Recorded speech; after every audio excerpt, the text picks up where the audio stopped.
মুসা আলাইহিস সালাতু ওয়াস সালাম বনি ইসরাইলের সব মানুষ মুসা আলাইহিস সালামের কাছে এসে বলে, ও পয়গম্বর, আমাদের অনেক দিন যাবত বৃষ্টি হয় না, দুর্ভিক্ষে সব শেষ হয়ে গেছে, আসমান থেকে এক ফোঁটা পানিও পড়ে না, জমিন থেকেও একটা অঙ্কুর গজায় না, জমিনের মধ্যে পুরো জমিন ফাইটা গেছে। পয়গম্বর, জমিন তো ফাইটা গেছে, একটা অঙ্কুর গজায় না, এক ফোঁটা পানিও এই জায়গার মধ্যে নাই। ও পয়গম্বর, আপনি তো কালিমুল্লাহ, আল্লাহর সাথে কথা বলতে পারেন, আপনি এবার আল্লাহ তাআলার কাছে প্রার্থনা করেন যাতে আল্লাহ পাক রব্বুল আলামিন আমাদের জন্য বৃষ্টির ব্যবস্থা করে। বনি ইসরাইলের সবাই এক ময়দানে উপস্থিত, মুসা আলাইহিস সালাম এক ময়দানে উপস্থিত, হাত উঠায়া দোয়া শুরু করছে, আল্লাহ, বনি ইসরাইল দুর্ভিক্ষের মধ্যে পড়ে গেছে, খাবার নাই, পানি নাই, অনেক কষ্ট বনি ইসরাইলের দিন কাটতেছে। ও মেহেরবান খোদা, আপনি বৃষ্টির ব্যবস্থা করেন, যেই বৃষ্টির দ্বারা রুজি রোজগারের ব্যবস্থা হবে, যেই বৃষ্টির দ্বারা পানির ব্যবস্থা হবে, বনি ইসরাইল খাইবে আর তারা লম্বা লম্বা হায়াত জীবন যাপন এগুলো ভালোভাবে আনন্দের সহিত জীবন যাপন করতে পারবে।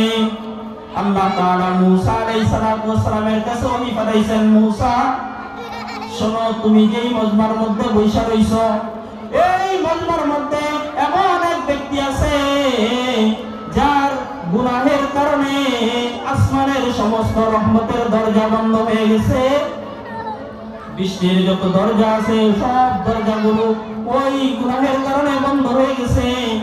পয়গম্বর মুসা, তুমি বলো ওই মজমার মধ্যে থেকে, ওই ময়দানের মধ্য থেকে ওই গুনাহগার ব্যক্তি যাতে উঠে যায়, যদি গুনাহগার ব্যক্তি উঠে যায়, সাথে সাথে আমি আল্লাহ আসমান থেকে মুষলধারে বৃষ্টির ব্যবস্থা করব।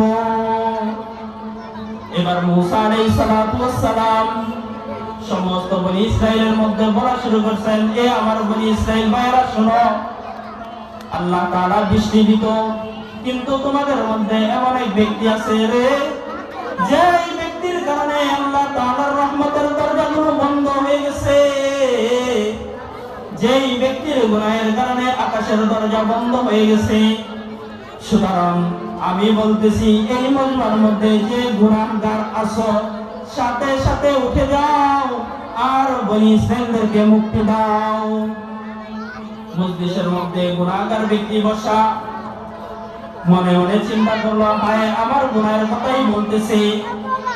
এবার মাথাটা নিচের দিকে দিয়ে বলতেছে, আল্লাহ, এতদিন কোন মানুষ জানে না আমি যে গুনাহ করছি, গুনাহ করতে করতে সমুদ্রের ফেনা পরিমাণ আমার গুনাহ হয়ে গেছে। মালিক, আমি তো গুনাহগার, তুমি তো গফফার।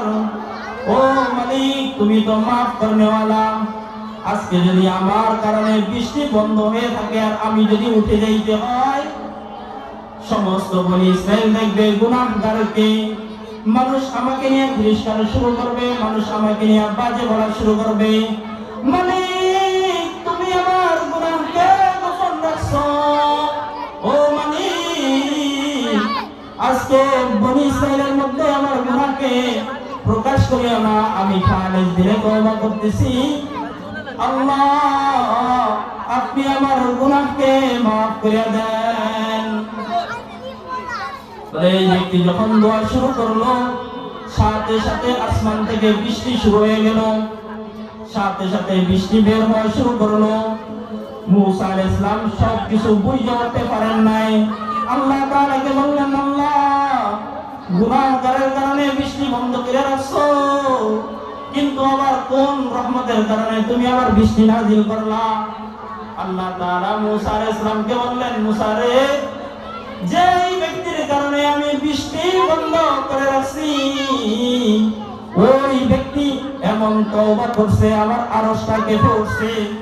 মুসা, ওই ব্যক্তির তওবার কারণে আমি আল্লাহ তওবার সাথে সাথে তার গুনাহকে মাফ করে দিয়া রহমতের যত দরজা আছে সব দরজাগুলো আমি আল্লাহ খুলে দিলাম।